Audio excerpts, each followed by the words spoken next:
Hello and welcome to another crazy week of AFL football. Round 9 has come and gone, and myself and Caleb up here is going to chat about this week's football. How are you going, mate?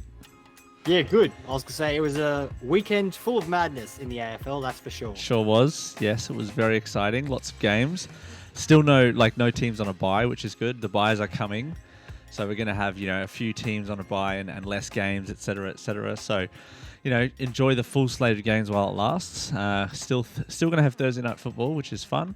Friday night, which we watched the Friday night game together, and we had, obviously, Mother's Day. Shout out, first of all, to all the mothers. I'm sure you did something very nice for your mum. We went and had a dinner, not dinner, like a late afternoon lunch. Let's call it that. It was nice. A little bit of windy, wet weather here, which I feel like we've had too much of in the last few weeks. But yeah, we didn't really get to watch. I watched lots of snippets. I watched lots of highlights. I was keeping up with the scores, but sitting down and watching the games proved to be a little bit elusive. How about yourself? Yeah, no, thankfully I got to stay home on Sunday and get to consume a lot of the footy. Mm-hmm. And it was a very chill, relaxed day, nothing too crazy. But in terms of what actually happened in the football, it was certainly exciting. So for all the mothers out there that would have been watching their sons go out and bust a gut out on the football field, I'm sure there would have been lots of nerves shed across many fan bases, that's for sure. Well, we'll get started with our very first game, which was a Thursday night football over at Optus Stadium. And Fremantle once again proved that they are flake mantle, and they lost to an undermanned Collingwood football team who were without, I think, four of their, like Jordan De Goey didn't play, Scott Pendlebury didn't play, and a few other key matchups who I'm forgetting didn't play just through omission, not because they were injured. They just basically said, Perth, a little bit too far away for me. I'm not going to go. I'm not going to go there. Collingwood get tired by the 10-minute trip from the MCG to Marvel. So, to go all the way to Perth, it's a bit of a mission for some of those guys. But we went all the way over to Perth to see, Magpies obviously defeat Fremantle, as I will properly call them now, not Flake Mantle, even though they are still incredibly flaky. If you're, again, we've been chatting about this for a few weeks. I think if you're a Fremantle fan, what are you feeling at this point in the season? Underwhelmed, that's for sure. Look, Collingwood are no team that should be underestimated. They're towards the top end of the table for a reason. I do expect them to compete against every team that they come up against this season. Fremantle, on the other hand, they're a team that, like you said, they're just so inconsistent and you never quite know what you're going to get. But coming up against this team in Perth, you expected a game like this, relatively close on the scoreboard. But in terms of contested football and the intensity at ground level, especially in that fourth quarter, the Magpies just were able to withstand everything that Fremantle threw at them. And even though, you can see in the quarter-by-quarter breakdown, Collingwood always had them sort of just at arm's distance, always comfortable on the scoreline. And in that fourth quarter, Fremantle just didn't have enough firepower and enough composure to get the job done at home in front of their fans. And like you said, a lot of Fremantle fans will be not sure how to feel at how this season is transpiring, but it is certainly not a positive one. And lots of underwhelmed emotions I would expect if you're a Fremantle fan. Yeah, I think that you're a little bit disappointed, and I think it's one of those games that you would have liked to win, especially at home and against an undermanned Collingwood. But then you got to rationalise that it is also against a very good premiership contending team. So I think that enough said about this game. I think Freo were.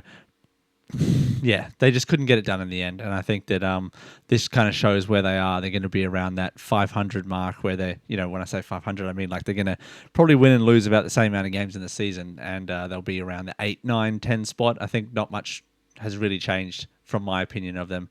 But again, Collingwood, I think they just keep powering on. And I think that they'll eventually end up, could be at top of the ladder is where they could end up. They're looking that good. We're going on to our next game, which was a game that we actually watched together, was the St Kilda versus Carlton game. This was a very, very well-attended game. This was Danny Frawley, Spud's game, so promoting a lot of mental health awareness, talking about someone who lost his life through suicide, which was Danny Frawley, and he... they had a pre-match ceremony with some of his family and Tom Boyd from the Western Bulldogs, and they talked about the importance of speaking up and chatting to your mates and stuff like that. So really good pre-match ceremony, and then the game was still pretty good as well. So all around a very good night. How did you see this one, Caleb?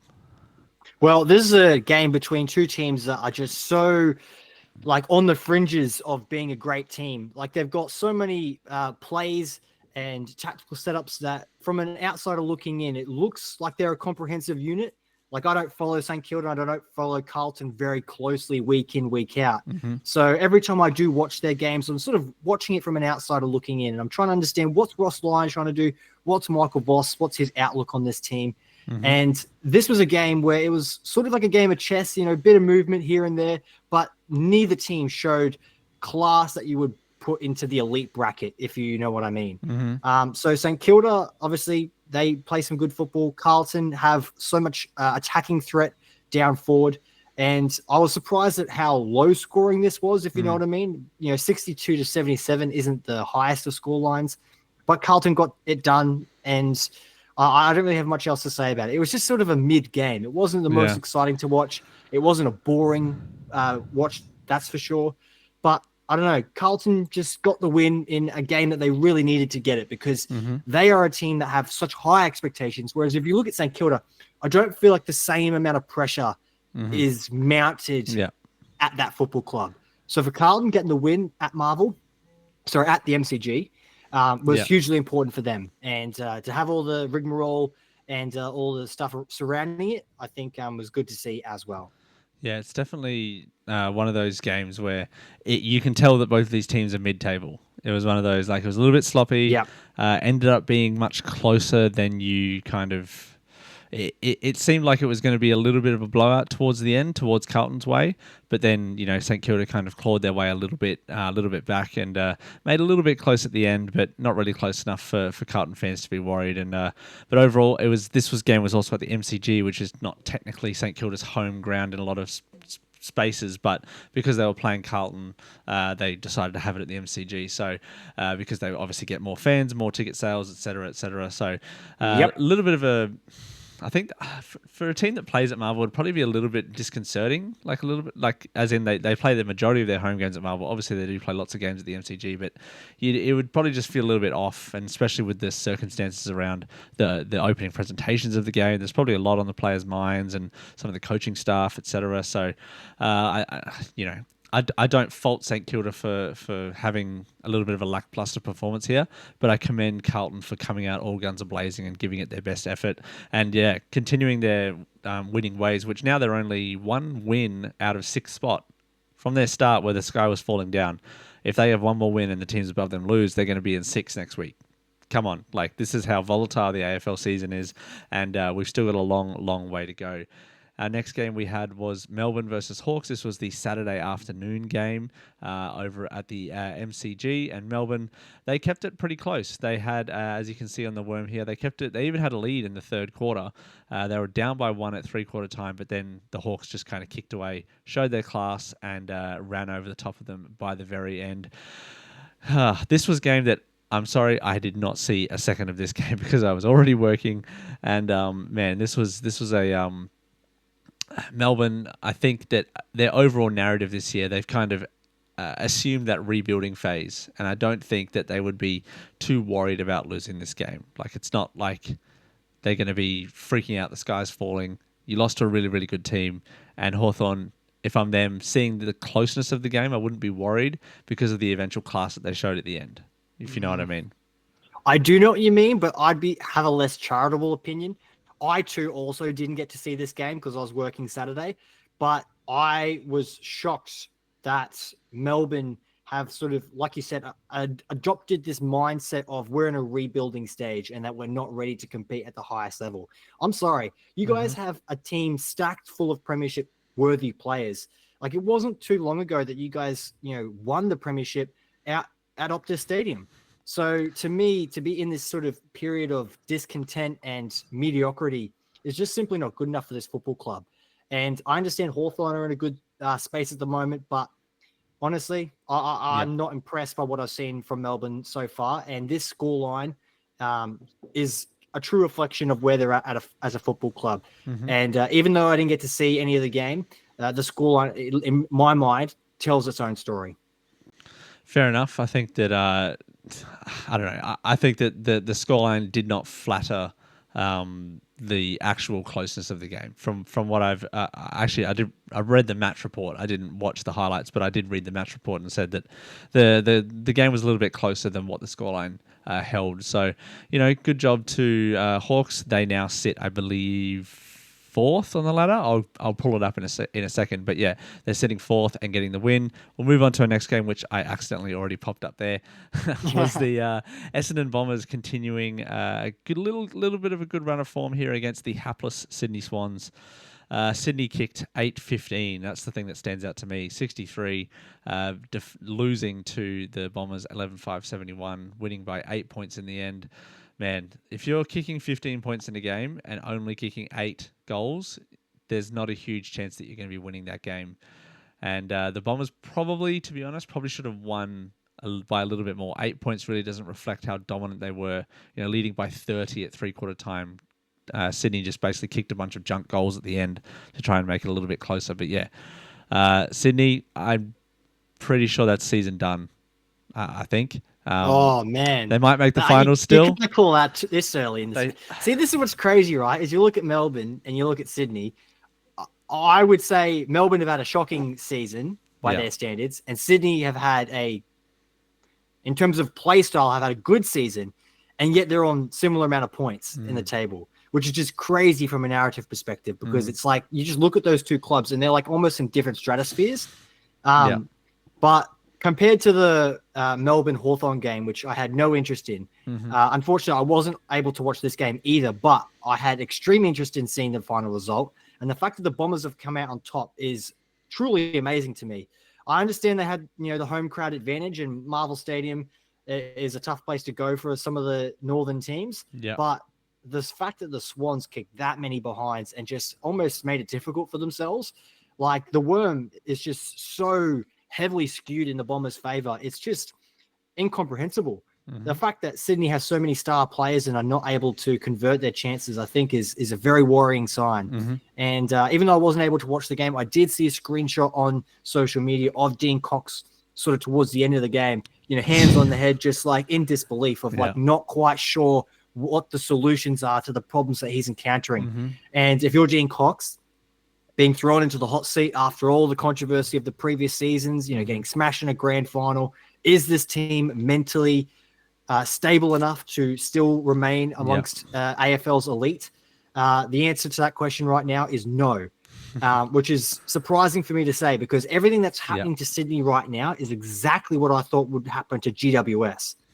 However, GWS have been able to bounce back and still stay competitive, whereas Sydney have, in terms of results at least, have fallen off a cliff. Again, I don't think they're playing terrible football, but in terms of results, being this low towards the bottom of the table is truly, like, I'm gobsmacked, to be honest. Yeah, I definitely didn't expect this either. I know that we kind of were wondering how the grand final would affect them, but man, I didn't think it would affect them this much. The teams are pretty much unchanged from last year. Like they still they have a lot of stars there. Like it's not like they've suddenly had every single star player leave or have injuries. It's just one of those, I think, just mental roadblocks for them. And I think also playing away from home, they like playing at the SCG, of course, the home ground. So I think this season for Sydney might just be one where they need to retool and perhaps think about next year.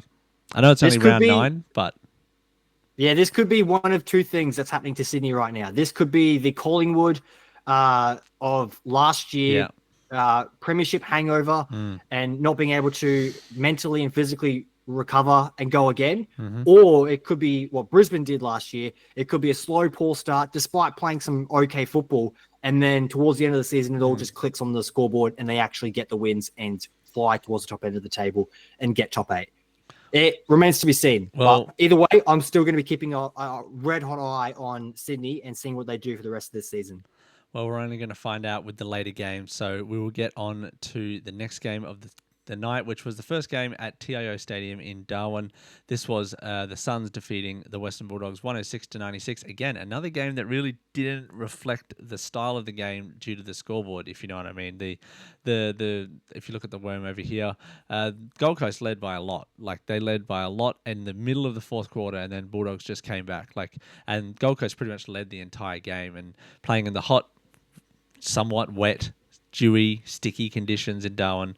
The Bulldogs just didn't recover or didn't prepare enough for that, I feel. Gold Coast, of course, a bit more of a warmer climate. I think a little bit easier to acclimatise to the semi-extreme conditions of Darwin.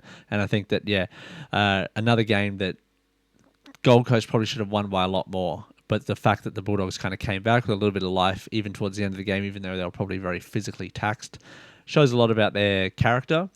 And the narrative, I think, of Western Bulldogs having a good season, even though they're sitting almost at the same spot that Carlton is, who's had a terrible season. The optics are a little bit odd. It's the kind of expectations define what your season is. And I think the Doggies, again, probably wish they had obviously won this game. But the Gold Coast kind of showing a little bit of mettle, if you know what I mean, like pushing their case for being a legit team. Well, that's exactly what we said last week, isn't it? We said this is going to be a big test to see where Gold Coast are at in their season. And again, I have a lot of respect for what Luke Beveridge has done with the Bulldogs. So for this game, because obviously I had my eyes firmly set on the Port Adelaide Derby. So I got home from work and I put that game or the coverage for that game on. And basically anytime the Adelaide showdown was not happening, I had this game on. Yeah. So I was able to watch little snippets. And from what I did see, Gold Coast, oh my goodness, they just play some really fluid stuff, especially coming off the halfback flank. The players like Rioli, who's just able to stay so composed and pass the ball up the wing. Matt Rowd getting stuck in.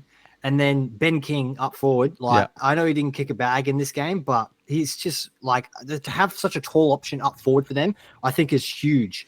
And I think the Suns have passed another test that everyone in the footy community has placed upon them.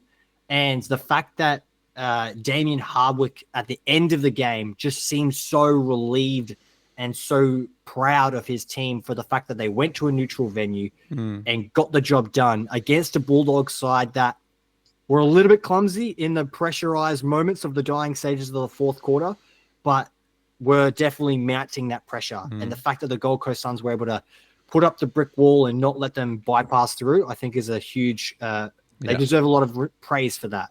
So Gold Coast Suns deserve to be in the top 8, and I'm glad that they're there. Well, they will stay in Darwin as they will play the Thursday night game. Pretty quick turnaround, but of course, Gold Coast not having to travel has helped them, and they will stay there and play the Hawks next week. That'll be another interesting game. Not next week, this week in like 3 days. So they will be, raring to go in another home game. It's kind of become a little bit of a fortress for them there. They've kind of created a bit of they haven't lost a game there yet. So, trying to make that a bit of a happy hunting ground for them. But I think that the Doggies are, yes, they're a good team, but I won't really believe the Suns until I see them beat, they lost to Brisbane last week. I really won't believe them until I see them consistently beating good teams. I think at this point they should make the 8. I would find it very funny if they dropped out of the 8. But I think that they will make the 8 at this point in the season. Okay. Where they will be, we don't know, but we'll find out. The next game, which was the game that you kind of mentioned before, was Port Adelaide losing by 5 points, 12-12, 84 to 13-11, 89. The Adelaide Crows. Good. Very, very good game. The Adelaide Showdown, as it is always called. The Port Adelaide, man, it was kind of one of those games where it had 2 goals, one team, and then 2 goals for the other team, and then 3 goals for one team, and then 2 goals, and it's just like these little mini runs.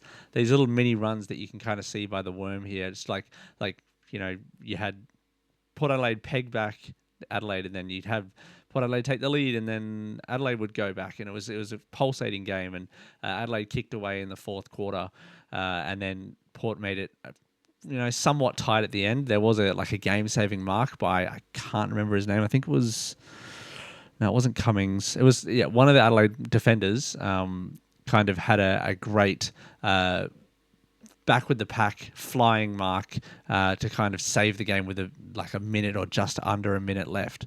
It was a great pulsating game, and of course the Adelaide rivalry is nice and strong. It's always good when these two teams are really strong. I mean, even last year when Port were second on the ladder, Adelaide beat them in the showdown. It's one of those games where you can get up no matter what your ladder position is, but it's always good to see when these two teams are there or thereabouts. And it was a great game. How did you see it? Oh, the atmosphere was electric coming into it. Like, I watched on Fox Footy, and just the build up to this game was just so on point. Mm-hmm. And I think the fact that both of these teams in their history now coming into it had won an equal amount of games. There was a lot at stake. Yeah, there was a lot at stake in terms of like bragging rights and going home as the away fans. Just being able to pump your chest and be like, look at the Port Adelaide fans. I'm like, yep, we're the better team in Adelaide or in South Australia. Yeah, like. To me, that's a really exciting feeling, and I was rooting for Adelaide. I obviously am predicting the downfall of Port Adelaide this season, so I kind of have something at stake in terms of that prediction. So the fact that, the Crows got the job done by 5 points, it was just, like you said, a great pendulum shifting game. Yeah. It was exciting all the way through. Lots of drama in terms of goals scored and great defensive marks and set plays and whatnot. But the biggest question I have coming out of it is where do these teams go moving forward? Is this something that's going to define their season? I don't know the answer to this question, but I would be curious to see in a couple of weeks' time, if we reflect on this, is this going to be a moment for Adelaide where they really springboard and continue their positive run of form? And for Port Adelaide, what happens to them? Are they going to become demoralized by this big defeat in South Australia? And is it going to galvanize them, or is it going to destroy them? But I thoroughly enjoyed this game. It was great coverage, and glad the Crows won. You had a couple great goals from Isaac Rankin. You had, Riley Thilthorpe for Adelaide playing really well. You had some of the mids, like Connor Rozee got the medal for the best player in the game, and he was in the losing side. So there was a fair amount of that kind of shows you that there was great players for both teams. Yeah, it was definitely even. It was very even, and I don't know, for those who have been to Adelaide, the bridge that connects Adelaide City over the river to the north side, which is where the stadium is, that kind of walk, I would have loved to have been on that bridge and hearing what some of the fans would have said to each other on the way back to the train. That would have been such a funny time, and man, that would have been awesome. And these two teams don't like each other. It's kind of a dividing line of which team do you go for in Adelaide, sort of thing. So it's kind of, I've been thinking about that actually. It's kind of a shame that Brisbane doesn't have that. Although I love having it's a one town team. It's just because Gold Coast has always been like the little brother in Queensland, and like they've never been formidable, so you've never respected them. It's really as simple as that. Well, I mean, Brisbane's a big city, but it's not really big enough to have two teams for one code. Like you have the Broncos, but yes, you have the Dolphins, but they're not really Brisbane. Like you got they're Redcliffe, and everyone should know that. They're based in northern Brisbane, and there's not really have that rivalry which South Australia and obviously Perth does with the Eagles and Freo. Of course, But we have, there was a great game, and I'm excited to see how both of these teams are going to progress throughout the season. The next one was another great game, which was the, I think, 1 o'clock game on Sunday. So this was a 81-79 win by Richmond, which is their third win on the season, relegating to the West Coast Eagles for a record of 0-9, which makes me very happy because my brother goes for the Eagles, and it makes me laugh every time he tries to talk about them, and I just laugh and say, oh yeah, well, how many games have they won this year? Anyway, it's a little bit of what do you call it, Schadenfreude. But this game was marked by a great moment right at the end where Tom Brown. Chased down, his name was, I can't remember his first name, but his last name's Gross, for West Coast, and two young players, kind of the futures of both clubs, personified in those two players, and one of them just tackling him, chasing him down as he was about to kick the goal. One of the funniest optics from that moment, which I thought was Harley Reid in the background of that shot.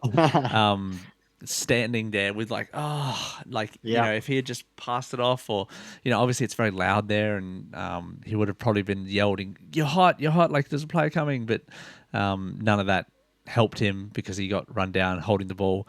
And Hmm. eventually the Tigers won by 2 points, which was, we thought, going to be the tightest result of the week. But spoiler alert, that was not the tightest result of the week. We'll move on to that one in a little bit. But what did you see of the Tigers defeating the Eagles? So I did watch this game, and I Mm-hmm. was rooting for the Eagles because this is their one and only game at the MCG, Yep. and you just wanted to see the away team, travel all that way and do the Victorian West Coast Eagles fans, give them something to be happy about. Because obviously not many people traveled for this game, and rightfully so. These two teams are at the bottom of the barrel, and it's definitely not a spectacle that the AFL can really show off. Yeah. But being a Saturday game during the day, you just were really hoping for a close one, and that's exactly what we got. And I'm so glad that it was kind of a pendulum shifting game, similar to what we were talking about earlier, in terms of Richmond won on a couple goals, and then West Coast brought themselves back, and it was just constantly within arms reaching distance. And the fact that Tom Brown made that tackle in the dying stages, I think, is a bigger, more memorable moment than the Adelaide mark in the dying stages to sort of secure their victory. Yeah. To me, there's nothing better. As someone who played the AFL growing up, there's no more satisfying feeling than chasing a player down and tackling them to the ground and getting hold of the ball. I had that, thankfully, a couple of times in my short career growing up, and it was more satisfying than any goal I ever kicked. And to have that be the dying stages, game-saving moment is something he'll never forget in his career. And as a Richmond fan, you'd be so very proud of that strong performance in the dying stages to withstand a commendable West Coast Eagles performance. Yeah. And those were the real highlights of it. If I was to rank this game overall in terms of quality, it was very low. Lots of mistakes, lots of missed passes. There was even a moment when I think West Coast were coming out from defense, and the player went to bounce the ball, and then the ball just bobbled away. And I'm like, that's a fundamental. How do you mess up a bloody bounce? Yeah. Anyway, so it was a tough watch, but an exciting one, if you know what I mean. And even though I was disappointed that the Eagles didn't win, again, you got to give it to Tom Brown and the Tigers for getting over the line. Yeah, I think it's almost equally as helpless as a fan. You're looking at it like, no, because I'm sure the Eagles fans were like, come on, kick it. It's just a second too late. Man, it was. I think it greatly epitomized the Eagles season so far. So close and yet so far. 0-9 is where they currently sit, very firmly rooted to the bottom of the ladder. We'll talk about teams that are a little bit higher up on the ladder, and you've got the Geelong Cats at 101. Lost to the Giants, who were 105, 14-17 to 16-9. So obviously, that's a little bit of a tale in of itself. That 14-17, kicking 17 points, scoring over 100 points in the game, really tells you that Geelong were a little bit wasteful, and that was very easily exemplified by 3 straight shots at goal at the end of the game, where they 1 missed out of bounds on the full, and then 2 kicked a point from what should be a gettable distance, Mark Blitzarves hitting the post, and then another point from a little bit of a harder shot. But man, if you're Geelong, you're feeling like this was a game that slipped away. And funnily enough, no one to blame but themselves. This is actually the 5th straight win for the Giants down at GMHBA Stadium. I don't know if you know that, but man, they said I did not know that. That's crazy. That's crazy. It's wild that the Giants have such a good record there, and the Giants, of course, having that up and down season. Losing one game which they should win, and then probably winning a game which a lot of people didn't think they would win. So it's been one of those seasons for the Giants. But this is a massive game. Jesse Hogan firing on all cylinders.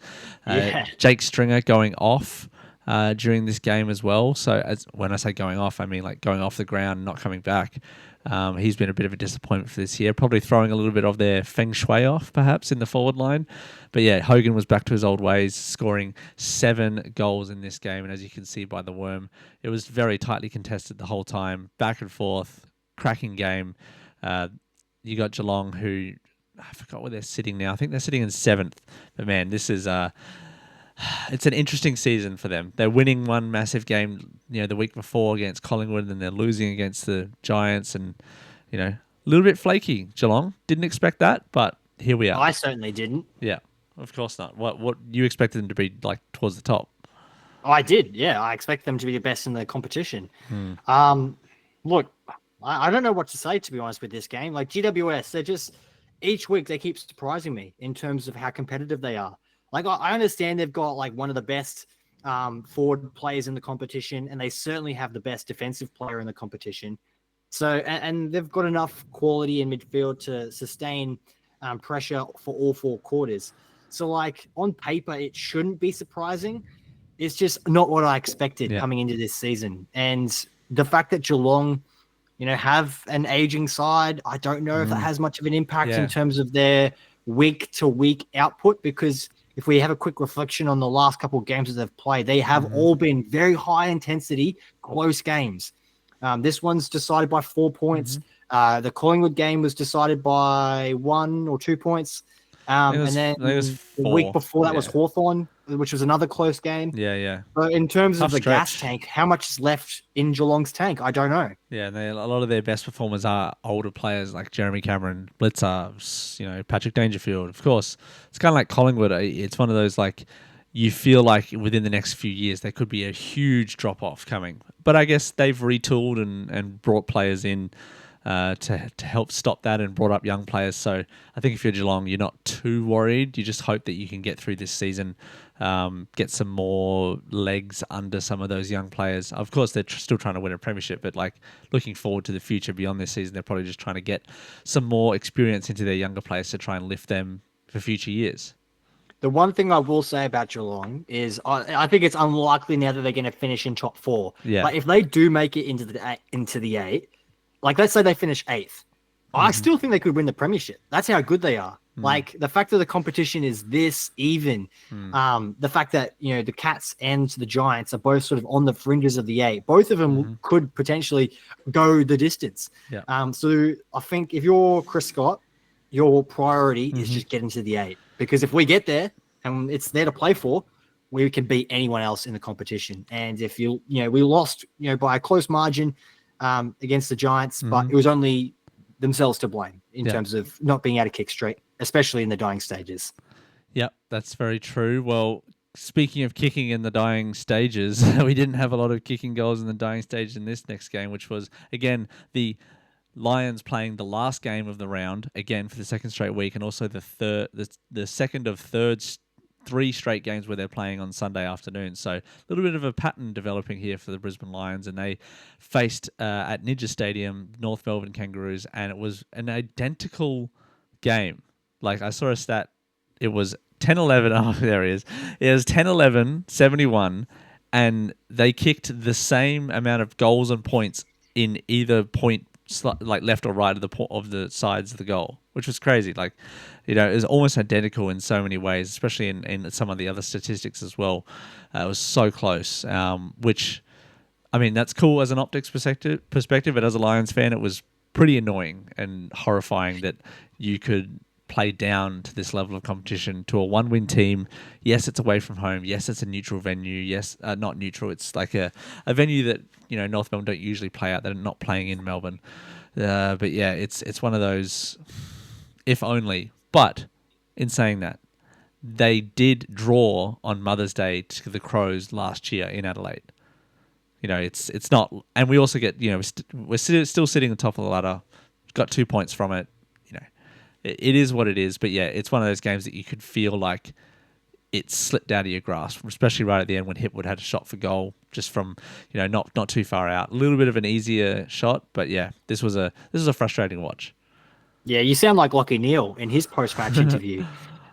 They very much so had the mindset of, wow, we dodged a bullet in this one. Yeah. North Melbourne, they just were there for the fight. Yeah, they should have won. They competed all 4 quarters. Brisbane had a couple of moments where you think, all right, this is their time where they're going to sort of kick away and create some scoreboard pressure. But North Melbourne just did not allow it. And it was severely disappointing to witness this, because for me coming into it, I was like, all right, Brisbane, this is a game to stat pedal.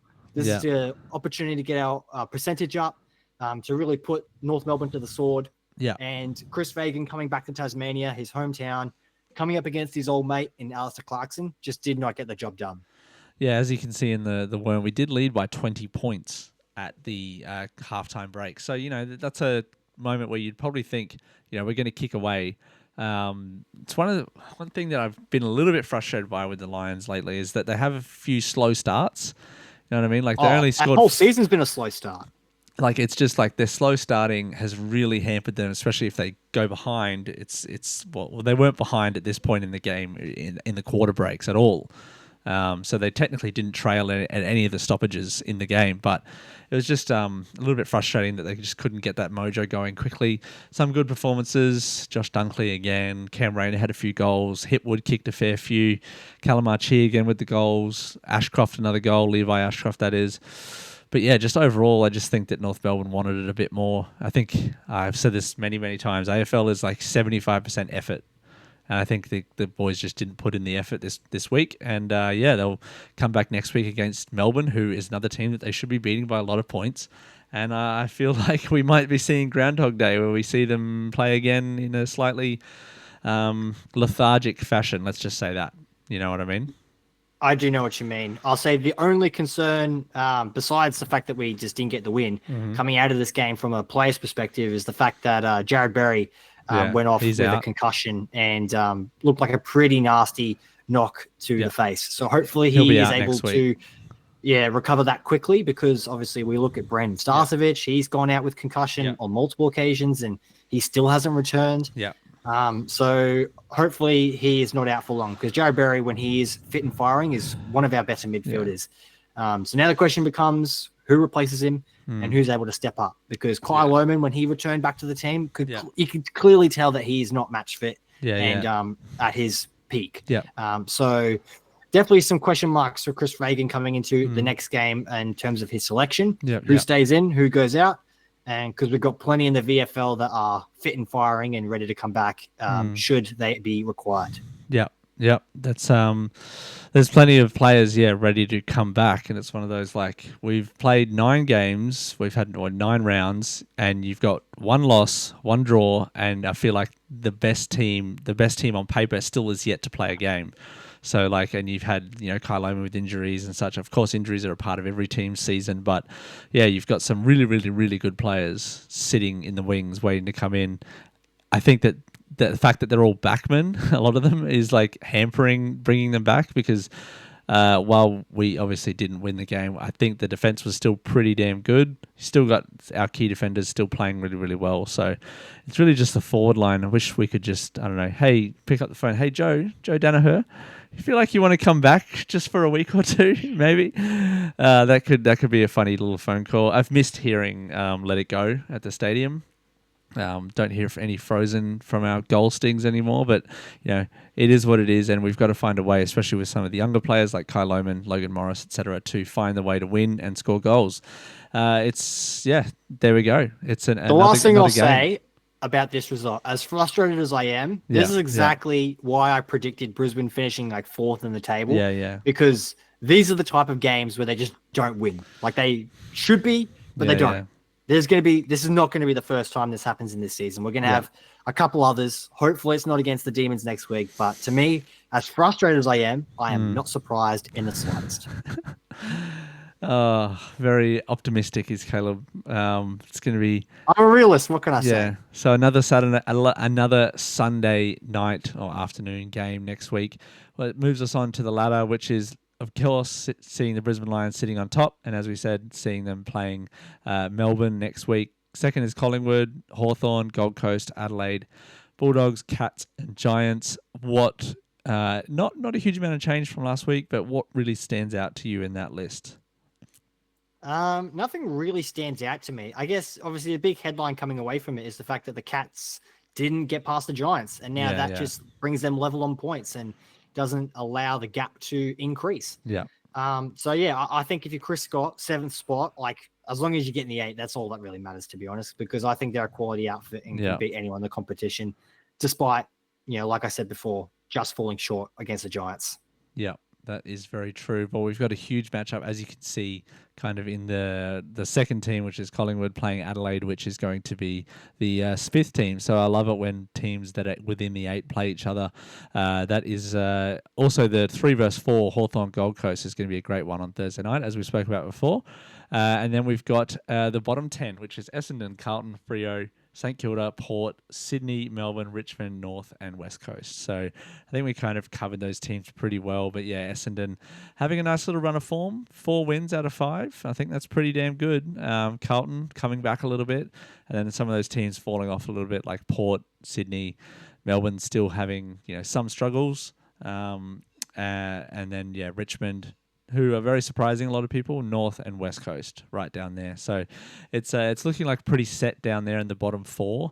But yeah, I think that, is there anything that kind of stands out to you with that bottom 10 before I close up? That Sydney Carlton game is going to be huge, man. Holy shit. Like, it could be the beginning of the end for one of those teams. You know what I mean? Like, whoever wins that, I think is going to really propel them mindset-wise into a run of form. Yeah. If it's Carlton, you look at that and you're like, that's what, 5 out of the last 6 wins? Yeah. And if it's the Swans, it's like, all right, we can beat these teams that are in amongst us, pushing for top 8. And it could be, again, the start of a good run of form for them. But if they lose that, if the Swans lose, holy dooly, that is alarm bells will be going on at every department in that football club. And then you've also got Essendon playing Western Bulldogs, kind of a battle for Essendon to try and get into the 8. If they win that, they'll be in the 8 and the Western Bulldogs will drop down. Same with Freo versus GWS, one of those kind of close-ish games there and thereabouts, the top 8. So a lot of exciting games for next week, and we will be back to review them all. Hopefully we'll get some time. I think we'll have some more time to watch the games this week, especially Thursday night and Friday night. I'll definitely be excited to watch those games. We still have the Sunday afternoon game with the Lions versus Melbourne Demons to look forward to as well. Again, thank you very much, Caleb, for jumping on. It's been a pleasure. Hopefully we get to spend some more time, watch some more games together. Really do appreciate it again. Bloody oath. Hopefully everyone enjoys this. We're just going to keep it going. No matter how many people watch it, I think that it's just fun for us to just chat about footy, and we don't really do this for any other reason besides we just love talking about football. So thank you again to everyone who is watching. Really appreciate it. Caleb, any last words before we sign off? Nothing further to add, mate. That's it. Thank you very much to everybody. Have a good day.